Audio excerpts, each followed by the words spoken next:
우리 말씀 볼까요? 말라기서 1장 1절에서 5절 말씀 우리 한 절씩 교독하고 마지막 5절 같이 합독하시겠습니다.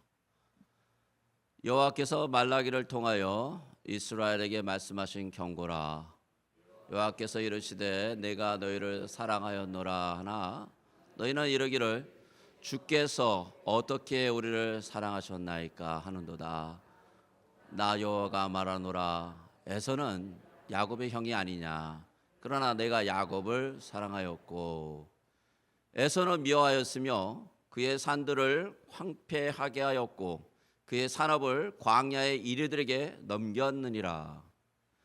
에돔은 말하기를 우리가 무너짐을 당하였으나 황폐된 곳을 다시 쌓으리라 하였거니와 나 만군의 여호와는 이르노라. 그들은 쌓을지라도 나는 헐리라.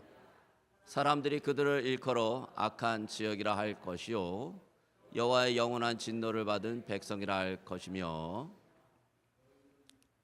너희는 같이 읽겠습니다. 시작. 너희는 눈으로 보고 이르기를 여호와께서는 이스라엘 지역 밖에서도 크시다 하시라. 아멘. 잠시 기도하겠습니다. 하나님 아버지, 오늘서부터 말라기서를 쭉 살펴볼까 합니다. 이 말라기서를 살펴보며 우리의 예배의 회복과 하나님의 사랑에 대해서 다시 한번 묵상하기 원합니다. 특히 오늘 이 말씀을 통하여 우리 가운데 주님을 사랑하는 마음이 넘쳐나게 해주시고 또 우리 가운데 하나님의 성령이 어떻게 역사하시며 예수 그리스도가 누구이신지 다시 한번 깨닫고 아는 귀한 시간이 되도록 인도하여 주시옵소서. 예수님의 이름으로 기도 올립니다. 아멘. 계속해서 예배에 대해서 좀 살펴보려고 그러는데 어디 말씀을 좋을까 하고 살펴보니까 말라기서가 굉장히 예배에 대해서는 중요한 말씀을 하시기 때문에 이제 말라기서를 계속 살펴보며 하나님의 사랑과 예배 회복 또 하나님의 은혜와 예배 회복 이런 시리즈로 쭉쭉해서 살펴보려 그럽니다. 여러분 말라기서를 일단 그 배경을 알아야 이 말씀이 이해가 됩니다. 역사적 배경을 모르면 그 성경이 왜 쓰여졌는지 왜 그들에게 주어졌는지 잘 모르기 때문에 이 역사적 배경은 너무 중요합니다. 여러분 말라기서가 이 말라기 선지자가 부르심을 받을 땐 주전 5세기 후반이었습니다. 이 말라기 선지자가 부르심을 받기 70년 80년 전에 어떤 일이 있었냐면 성전이 완공되어서 성전. 여러분 이스라엘 백성에게 성전은요 가장 중요합니다. 왜냐하면 성전 중심으로 예배가 이루어졌기 때문에 성전이 지어졌다라는 것은 다시 하나님에 대한 거룩한 예배가 시작되었다라는 것이고 하나님과 예배를 시작했다라는 것은 하나님과 교제가 있었다라는 것이고 하나님의 음성을 들을 수 있었다라는 아주 중요한 것이 성전이에요. 그런데 성전이 완성되었습니다. 그래서 제사가 드려지고 이렇게 되었단 말이에요. 그리고 그거보다 이제 또 중요한 거 성전이 주어졌고 그 다음에 중요한 건 뭐냐면 그 성전을 지키기 위해서 성벽이 필요하잖아요. 외벽. 그게 뭡니까? 예루살렘 성이에요. 그렇잖아요. 다윗이 다윗성을 세웠잖아요. 예루살렘에. 그리고 그 안에다가 하나님의 거룩한 성전을 세웠잖아요. 그 모습인데 그게 다 무너졌지 않습니까? 바벨론 때문에. 근데 놀랍게도 느헤미야가 3차 귀로 귀환하면서 포로들과 함께 돌아와서 예루살렘 성벽 재건을 성공적으로 완성했다라는 거예요. 그게 445년이에요. 주님이 오시기 전 445년.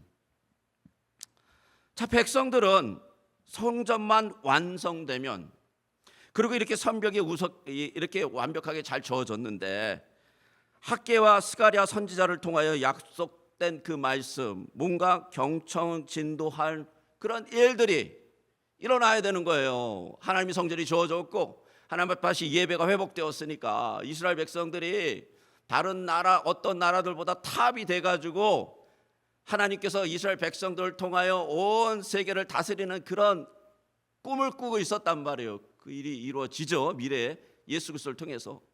근데 이스라엘 백성들이 지금 그걸 바라고 있었단 말이에요. 그런데 그런 일이 일어났습니까? 이스라엘 영광이 온 세상에 나타났습니까? 아니에요. 오히려 페르시아 제국에 의해서 그 치하에 살았고 일상은 가난과 궁핍에 의해서 살아가요. 너무나 그 핍박 가운데, 너무나 어려운 가운데 하나님의 영광이 나타나는 게 아니라 이 유대 민족 사회는 다른 나라들의 통치를 받으며 조공 뺏기고 세금 뺏기고 그렇게 살았단 말이에요. 열강에 의해서 흔들리면서 무서워하면서 다른 나라가 더 쳐들어오면 우리나라가 어떻게 될까 두려워하면서 다른 나라의 통치를 받으며, 그리고 사회적으로 너무나 험악해지고요. 얼마나 마음이 힘들겠습니까? 이런 시간이 흘러가면서요, 유다 백성들은 어떤 마음이 들었을까요? 우리가 성전도 짓고 우리가 성벽도 올렸는데, 하나님이 거룩한 도성도 올렸는데 마음이 섭섭하지 않을까요? 하나님을 위해서 열심을 다했어요. 과연 하나님께서 우리를 도우시는 분이신가? 의문이 들겠죠. 하나님 마음이 변하신 건 아니신가? 과연 우리가 하나님께서 택하신 그 하나님의 언약 백성인가? 그 언약은 아직 유효한가? 하나님께서 그 언약을 여전히 중요시 여기시는가? 이런 퀘스천들이 머리에서 마음속에서 막 들어오지 않겠습니까? 불안한 질문들이 계속되는 것이죠. 그리고 그것이 마음이 차가는 것이에요. 그도 그럴 것이요. 옛날에는요, 다윗 왕이 다스릴 때, 솔로몬 왕이 다스릴 때, 그때만 해도 이 예루살렘 성이 세상에서 탑이었어요. 심지어는 저기 어디예요? 저쪽에 그 스바 여왕이 와서 보고서 놀랄 정도로, 황홀해서 막 까무라칠 정도로 놀랬단 말이에요. 하나님의 성전을 보며, 예루살렘 성벽을 보며 그랬던 나라예요. 그런데 자신들이 그렇게 모든 세상의 중심이라고 생각하고 살았는데 그들이 죄악에 의해서 포로로 끌려갔잖아요. 어디로 끌려갑니까? 바벨론 전도로 끌려갑니다. 근데 바벨론에 가보니까 바벨론의 위용이, 바벨론의 그 영광이 너무 대단한 거예요. 자신이 알고 있던 이 세계와 전혀 다른 세계예요. 바벨론에는 그 당시에 뭐가 있었는지 아십니까? 공중정원이 있습니다. 공중정원 들어보셨죠? 바벨론 공중정원 아주 유명합니다. 어떻게 그런 걸 줬을까? 뭐 이런 생각이 들 정도로 대단한 그런 건축술과 위용이 있단 말이에요.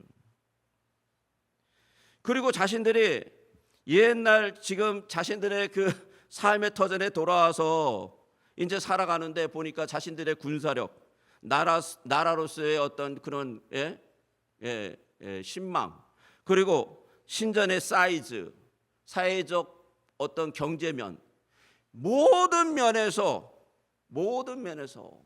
자신들은 세상에 주목받지 못한 하찮은 존재라는 게 그냥 현실이에요. 현실. 그게 그들의 뭐 생각할 필요도 없어요. 그거예요, 바로. 자, 이러니까 어떻습니까? 마음이 섭섭하죠. 마음이 이렇게 섭섭해지면요, 사람이 차가워집니다. 아십니까? 차가워져요. 그리고요, 조금 더 지나면 어떻게 되는 줄 아십니까? 그게 환멸이 돼요. 환멸. 그리고 배신감이 느껴져요. 야, 내가 이렇게 열심히 살았는데. 여러분, 이게 주전 5세기를 살았던 유대 백성들의 경험입니까? 그들만의 경험입니까? 아니에요. 짧은 인생을 사는 우리에게도 이런 믿음의 도전들이 있습니다. 우리도 종종 하나님께 대한 섭섭한 감정이 생길 때가 있어요. 특히 자신이 신앙을 지키고 살았는데 여전히 하찮은 존재라고 세상 속에서 느끼고 경험할 때, 사람들이 여러분을 깔볼 때, 한마디로요, 이때 우리 가운데 하나님에 대한 그 열심과 신뢰가 약해져 버려요. 하나님 날 안 지키셨습니까? 왜 하나님 나와 함께 해주지 않았습니까? 라면서 이 마음이 상한단 말이에요. 여러분, 이거를 뭐라 그러냐면 다른 말로 사랑이 식는다라는 거예요. 사랑이 식는다. 여러분, 사랑이 식잖아요, 우리 가운데. 그러면 모든 것이 다 의무가 됩니다. 관계 속에서 사랑이 식잖아요. 그럼 그게 의무가 돼버려요. 모든 게 다.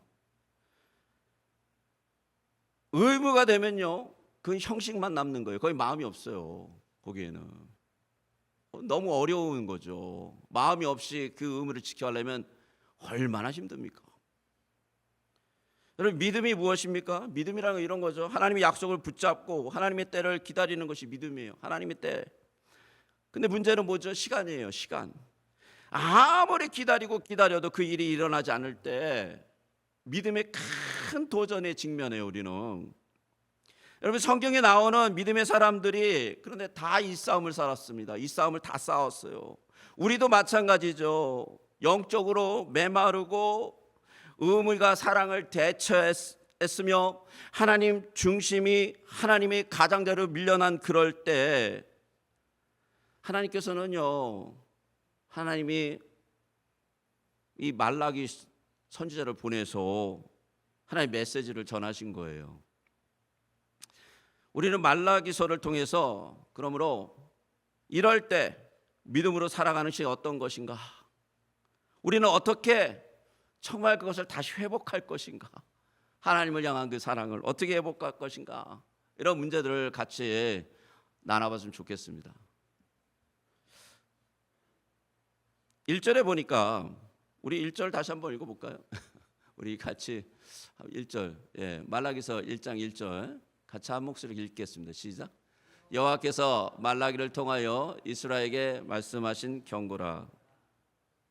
너무 강하죠. 처음부터 경고라는 단어가 나왔어요. 이 경고라는 단어는요, 마사라는 단어인데 이 단어는 사실 짐, 부담이라는 의미가 있어요. 짐, 이 짐을 지다, 부담스럽다. 근데 이 단어를 잘 이렇게 해석을 하면 이런 거예요. 억눌린 감정, 막 터져 나올 것 같은 분노와 같은 현실을 꾹꾹 간신히 참고 기다리고 있는 모습이에요. 이게 이런 의미가 있어요. 이 단어 안에. 하나님께서 말라기서를 이 단어로 시작하신 것은요, 유대 백성들이 하나님의 말씀을 짐이나 부담으로 여긴 것을 돌려서 언어 유희로 말씀하고 계시는 겁니다. 하나님은 이스라엘 백성들이 하나님과 하나님의 말씀을 짐 또는 부담, 그리고 자신들이 당한 그 상한 감정으로 느끼고 있다라는 것을 얘기하는 것이요. 내가 알고 있어. 근데 그 경고래요. 하나님께서는 그들을 향한, 하나님을 향한 사랑이 식어버렸기 때문에 사실은 하나님을 향해서 짐, 부담, 그리고 자신들의 상한 감정을 드러내는 것이거든요. 그들이 원하는 것을 이루어주지 않은 하나님 치부해버렸어요. 더 이상 그들의 삶에 하나님은 중요한 분이 아니에요. 그래서 이렇게 진정한 관계와 사랑이 식으면요, 예배가 아주 종교적인 의무로만 딱 남게 된다라는 것이죠. 사랑이 식으면요, 잔인한 현실을 마주하게 됩니다. 그러므로 사랑은 반드시 회복돼야 돼요. 반드시. 이렇게 사랑이 식은 이스라엘 백성들에게 하나님께서 경고를 하세요. 경고. 자, 그런데 하나님께서 주신 경고가 무엇인가? 이 경고가 아주 재밌는 경고입니다. 하나님께서 그 터져 나오는 감정을 부여잡고 하신 경고는 정말 하나님께서 하신 말씀이 많으시죠. 아마 이런 얘기도 하실 수 있을 거예요. 회개해라, 회복하라, 말씀을 지켜 잘 살아, 기도를 좀 열심히 해봐라. 수많은 말씀을 하셨어요. 특히 예배가 망가져 있는 그런 이 이스라엘 백성들에게 예배를 회복하는 것이 얼마나 중요하냐, 이렇게 말씀하실 수도 있어요. 근데 정작 하나님께서 하신 말씀은 뭔가 하면, 그 경고의 말씀 뭔가 하면 내가 너희를 사랑하였노라예요. 이게 경고입니까? 여러분, 이게 경고라고 생각하세요? 하나님의 경고가 2절에 보니까 내가 너희를 사랑하였노라. 어떻게 생각하십니까? 사랑이 경고인가요? 사랑이 경고가 될 수 있습니까? 여러분, 이스라엘 백성들의 하나님을 향한 사랑이 식었어요. 그래서 예배가, 제사가 부담이 되고 짐이 되었습니다. 여러분, 사랑이 없으면 예배는 부담과 짐이 된다라는 것이죠. 하나님이 영이시고 모든 것을 아시기에 사랑이 없는 그 예배는 오히려 이스라엘 백성들의 짐과 부담이 된 것을 보시고, 또한 거기에 더 나아가 이건 하나님께 부담이 되고 짐이 되는 거예요. 그래서 이 모든 것을 바꾸기 위해서 하나님께서 뭐라 그러시냐면 내가 너희를 사랑하노라 라는 짐과 경고와 부담을 주시는 거예요, 다시. 그런데 왜 하나님이 이 말씀을 하셨느냐? 하나님을 향해 상한 마음, 섭섭한 마음이 들었잖아요, 백성들이. 정말 하나님이 나를 사랑하시는가? 정말 하나님이 우리를 위하시는가? 그렇게 생각하고 있었잖아요, 지금. 예. 하나님을 위해서 성전도 짓고 예루살렘 성벽도 졌는데 하나님은 우리를 위해서 뭘 해줘? 라는 섭섭한 마음이 들었잖아요. 그리고 하나님 우리 사랑하시는가? 라고 질문하고 있잖아요. 그런데 거기에 대해서 하나님은 내가 너희를 사랑하노라 라고 말씀하셨다라는 것이죠. 여러분, 하나님의 사랑을 받는 존재라는 것보다 이스라엘 백성들을 더 잘 설명해 주는 전체성이 있습니까? 그리스도인의 가장 정확한 정체성이 무엇이죠? 그리스도께 사랑받는 자들이잖아요. 그런데 이 백성들이요, 그 정체성이 흔들리는 거예요. 왜 흔들립니까? 세상의 압력에 의해서, 현실에 의해서, 자신의 질시하고 있는 그 어려운 문제에 의해서 흔들리는 거예요. 그게. 그때 이렇게 얘기하죠, 보통들. 주께서 어떻게 우리를 사랑하십니까? 사랑이 이게 고작입니까? 이게 사랑이라면, 그런 사랑이면 필요 없습니다 라고까지 나온단 말이죠. 마음이 흔들리고 마음이 상했어요. 얼마나 마음이 상했으면 이럴까요? 지금 당장 고통스러운 상황이 변하지 않으면요, 우리 인간은요, 이 고통 속에서 과거의 그 좋은 사랑의 기억조차도 뭘로 느끼는 줄 아십니까? 고통으로 느껴버려요. 예, 과거에 하나님이 그렇게 해줬던 그 아름다운 일들도 고통으로 느낀다니까요. 이게 인간의 한계죠. 그런데 그런 이 이스라엘, 이 유다 백성들, 하나님의 자녀들을 보시고 하나님은 내가 너희들을 사랑한다 라는 말씀을 하세요.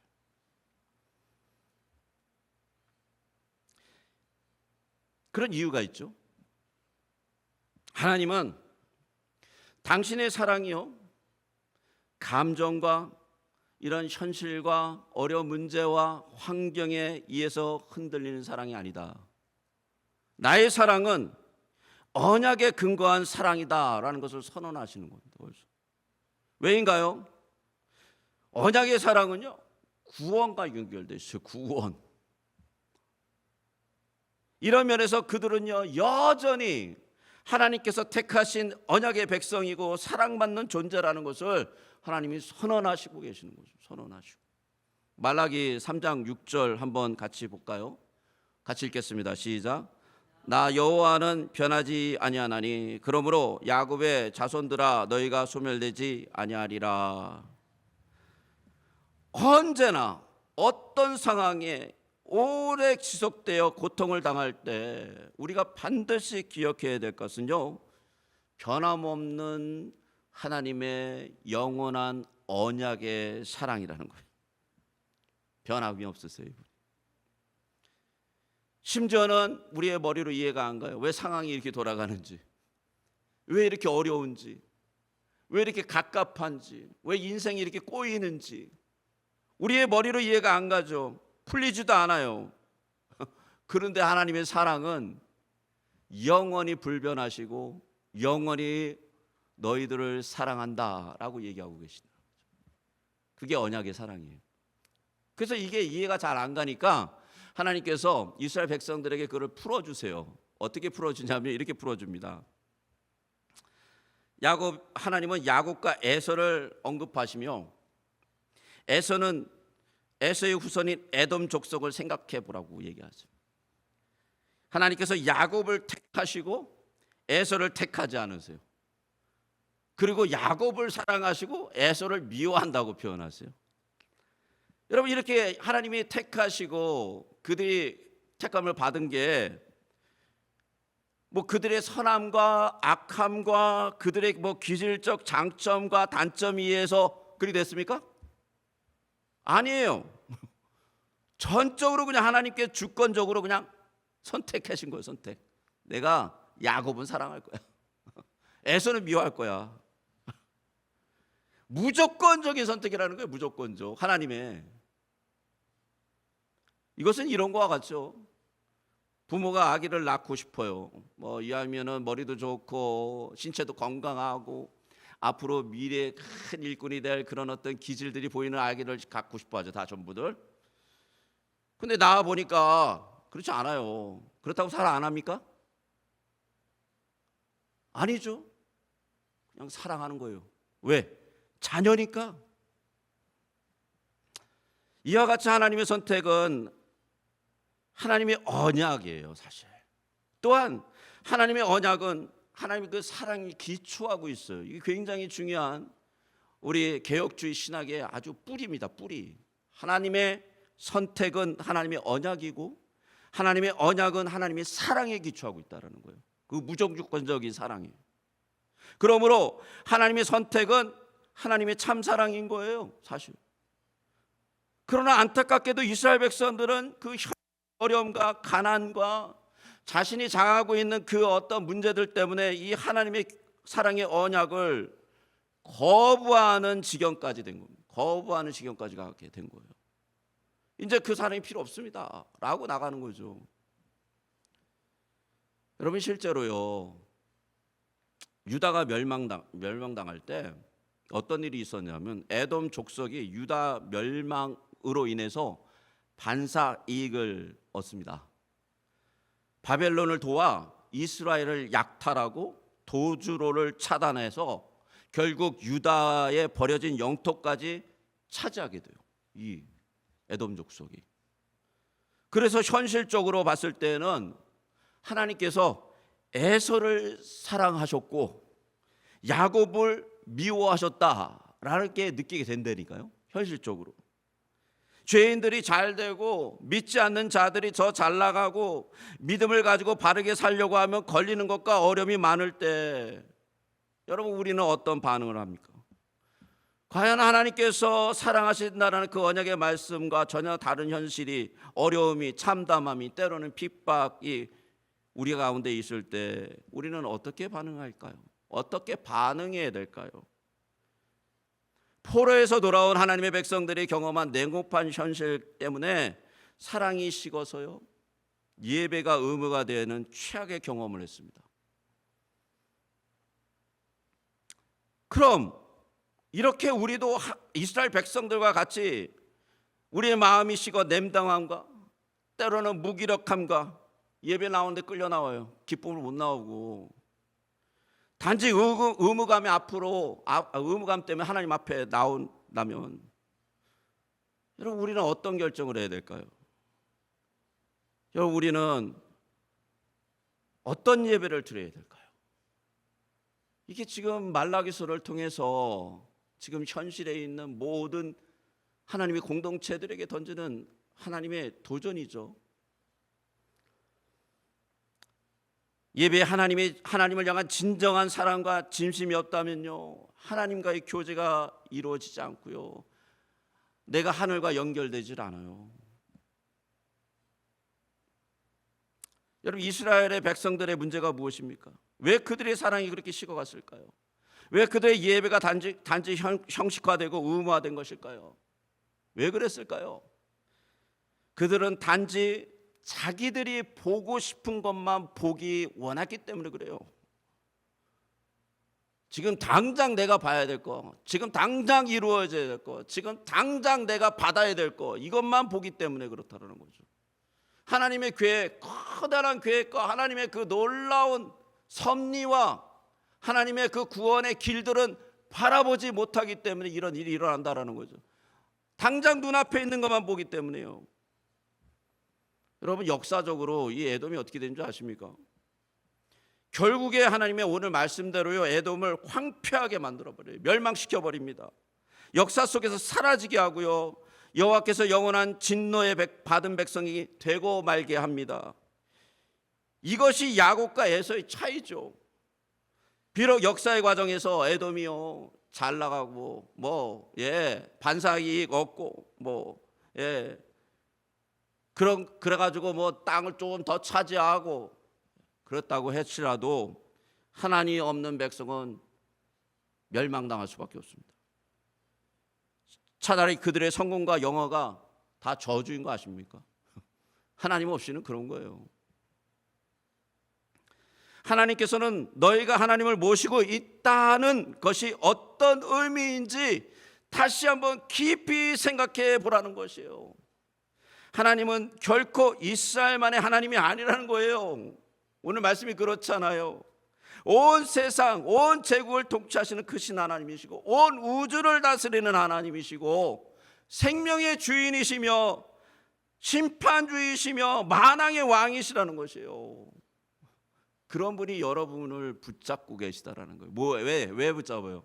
언약 때문에. 예수 그리스도의 피 때문에 붙잡는다라는 거죠. 이스라엘 백성들에게는 아브라함의 언약이죠, 그게. 그리고요, 하나님은 이렇게 고백하는 거예요. 사실 이 본문을 통해서 내가 나의 이 사랑의 짐을 절대 내려놓지 않겠다, 그런 경고를 주는 거예요. 나는 절대 포기하지 않겠다. 나의 사랑하는 백성들이 나를 사랑하는 것, 나의 일을 하는 것, 나를 섬기는 것 부담으로 여기고 부담감을 엮일지라도, 그래서 전심으로 예배를 다 드리지 못할지라도 나는 너희를 사랑하는 것을 멈추지 않겠다라는 것이, 내가 그 짐을 지겠다라는 것이에요. 왜인가요? 그 사랑은 언약이기 때문이에요. 언약. 그 사랑은 무조건적인 하나님의 선택이기 때문이에요. 예수님은 그 사랑의 선택이 무엇인지, 그리고 그 선택을 하심으로 전능하신 하나님이 어떤 책임을 졌는지, 그리고 그 일을 통해서 우리들과 어떤 관계가 이루어졌는지요, 누가복음 22장 19절에서 20절 말씀에 이렇게 말씀하고 있습니다. 우리 같이 한번 읽어볼까요? 시작. 또 떡을 가져 사리하시고 떼어 저희에게 주시며 가라사대, 이것은 너희를 위하여 주는 내 몸이라. 너희가 이를 행하여 나를 기념하라 하시고, 저녁 먹은 후에 잔 포도주도 이와 같이 하여 가라사대, 이 잔은 내 피로 세우는 새 언약이니 곧 너희를 위하여 붓는 것이라. 예수님은 십자가에 달리시기 바로 전날 밤에 우리가 잘 알듯이 제자들과 함께 마가다락방에서 성찬식을 갔습니다. 유월절 만찬을 갔죠. 예수님이 유월절 만찬에 먹는 이 마짜라는 이 빵은 누룩이 없는 빵이죠.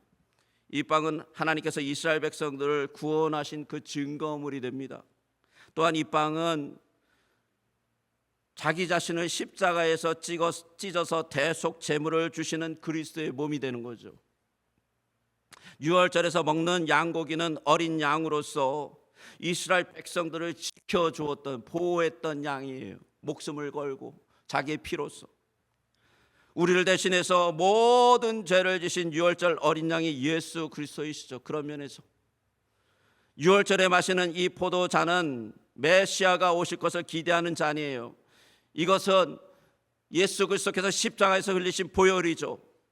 이로 말미암아, 이 피를 우리가 받아 먹음으로 말미암아 우리는 하나님의 가장 거룩한 장소까지 들어가 기도하며 하나님과 교제하는 하나님의 자녀로 거듭나게 되었어요. 왜 출애굽을 할 때 이 모든 의미 있는 일이 일어났습니까? 그것은 그 백성을 불쌍히 여기신 하나님의 그 긍휼하심, 헤세드, 하나님의 사랑 때문이죠. 그것은 그 백성들과 맺은 언약 때문이죠. 그것은 눈먼 하나님의 무조건적인 선택이고 사랑이죠. 하나님을 아버지로 향한, 예수 그리스도를 우리 주로 향한, 성령님을 생명의 영이시며 그리스도의 영으로 향한, 즉 삼위일체 우리 주를 향한 우리의 사랑이 뜨거워져야 됩니다. 이 말씀을 듣고 냉랭하다면 여러분 심각한 거예요. 사랑이 식으면 모든 것에 문제가 생깁니다. 그리스도께서 자신의 몸을 내어놓기까지 사랑했다라는 그 언약의 표징이 우리 안에서 스티그마, 낙인 찍혀 있어야 돼요. 벌겋게. 그래서 그것이 따가워야 돼요. 아파야 돼요. 그것이 건드려져야 돼요. 예수 그리스도는 자신의 사랑의 언약을 십자가에서 다 이루셨습니다. 그러므로 우리가 십자가로 나가야 됩니다. 십자가 외에는 그 사랑과 그 언약을 이해할 수 있는 길이 없습니다. 우리 시간에 잠깐 기도하겠습니다.